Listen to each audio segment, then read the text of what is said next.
جو عشق نبی کے جلووں کو سینوں میں بسایا کرتے ہیں، جو عشق نبی کے جلووں کو سینوں میں بسایا کرتے ہیں۔ اب سمجھ میں آئیے آپ کو کوئی کلام یاد آ رہا ہے؟ اس طرز پہ کوئی آج کل جو پڑھا جاتا ہے بہت لب پر نعت پاک کا نغمہ، یہ طرز ہم نے بہت پہلے پڑھی ملی۔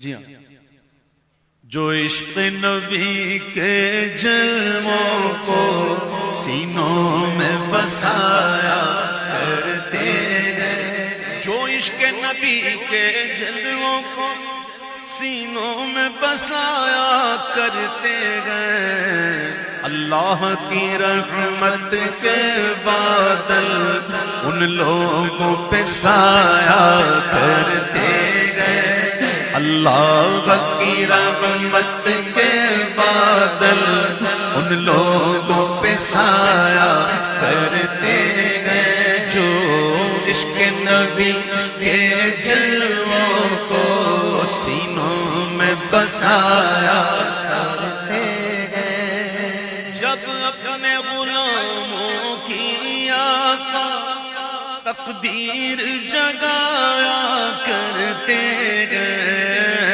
جب اپنے غلاموں کی آقا تقدیر جگایا کرتے ہیں، جب اپنے غلاموں کی آقا تقدیر جگایا کرتے ہیں، جنت کی سند دینے کے لیے روزے پہ بلایا کرتے ہیں، جنت کی سند دینے کے لیے روزے پہ بلایا کرتے ہیں، گرداب بالا میں پھنس کے کوئی طیبہ کی طرف جب تکتا گیا،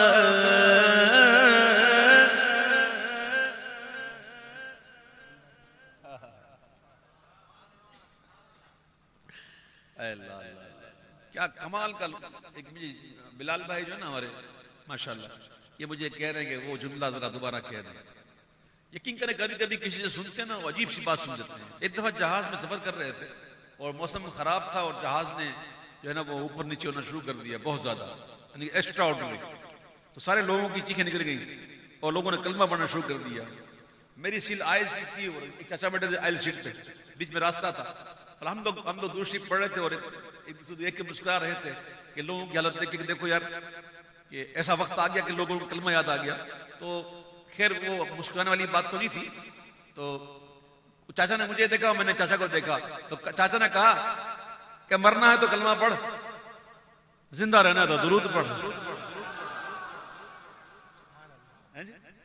مرنا ہے تو کلمہ پڑھ اور زندہ رہنا ہے تو درود پڑھ۔ اللہ اکبر، کبھی کبھی کوئی بات کر جاتا ہے بڑی مزہ دیتی ہے وہ بات، واقعی زندہ رہنا ہے تو درود پڑھ۔ گرداب بالا میں پھنس کے کوئی طیبہ کی طرف جب تکتا ہے، سلطان مدینہ خود آ کر کشتی کو تیرایا کرتے گئے، سلطان مدینہ خود آ کر کشتی کو تیرایا کرتے ہیں۔ حزب البحر پڑھتے ہیں، کبھی پڑھنے والے پڑھتے ہیں نا حزب البحر شریف، وہ کب لکھی گئی، کس نے لکھائی، کس کے کہنے پہ لکھی گئی، کون آ کر کہہ رہا تھا کہ یہ پڑھ؟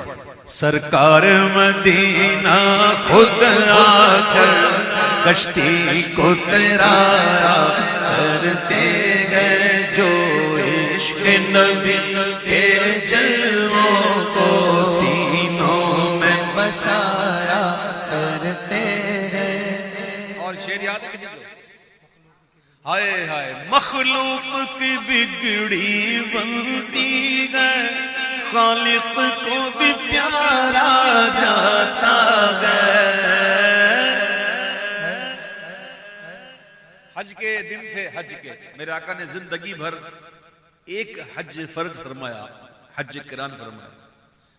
عرفات کا میدان تھا، حضور رو رو کے دعائیں کر رہے تھے اور اللہ سے مانگ رہے تھے اللہ میرے امت پر کرم فرما اور میری امت سے راضی ہو جا اور ان کی بخشش کر دے، اپنے حق معاف کر دے، جو حج کرے اس پر یہ کرم ہو جائے کہ اس کے ایسا کرم کر دے جو حج کر لے نا تو عرفات میں آئے نا تو تیرے سارے حق معاف ہو جائیں اور تیرے بندوں کے حق بھی معاف ہو جائیں۔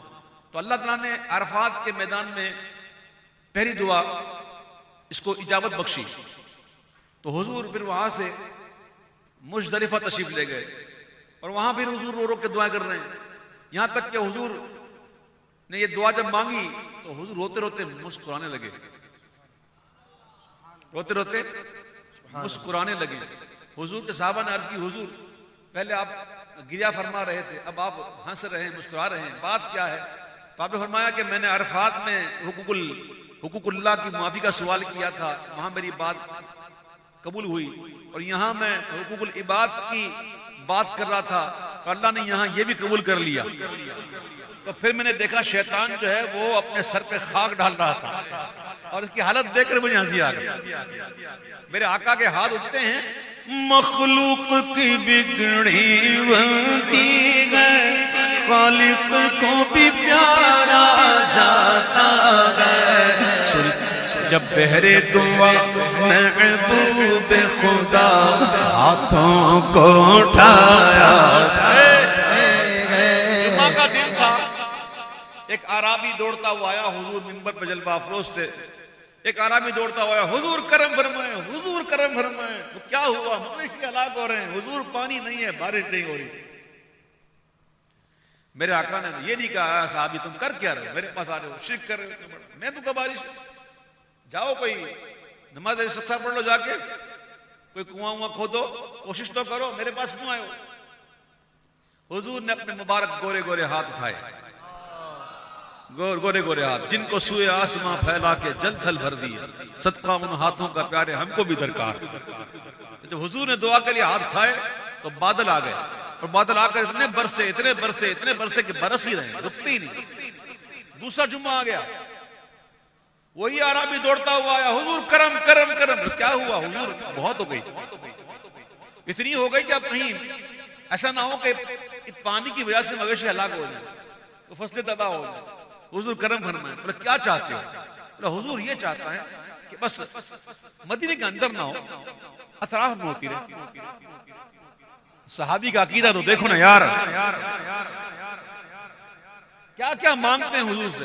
حضور ایسا کرم فرمائیں کہ مدینے کے اندر نہ ہو، اطراف میں ہوتی رہے۔ تو حضور نے پھر دعا کی اور انگلی اٹھائی، اللہم حوالینا ولا علینا، کہ اللہ ہمارے ارد گرد ہو، ہم پر نہ ہو۔ تو پھر ہوا بھی یہی کہ مدینے کے اطراف میں بارش ہو رہی ہے، مدینے کے اندر نہیں ہوئی۔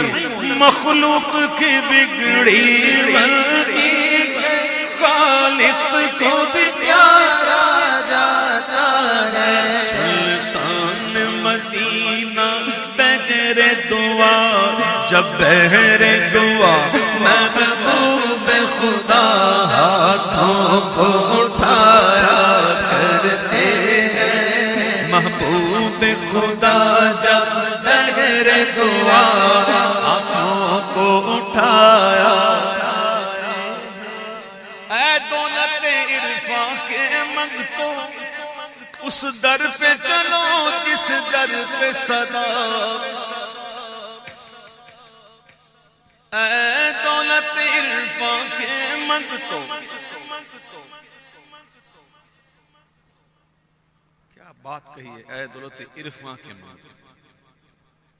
اصل منگتے تو یہی ہے، باقی حضور کو اگر پتہ جا کے کچھ مانگ لے تو حضور دے دیتے، منع نہیں کرتے۔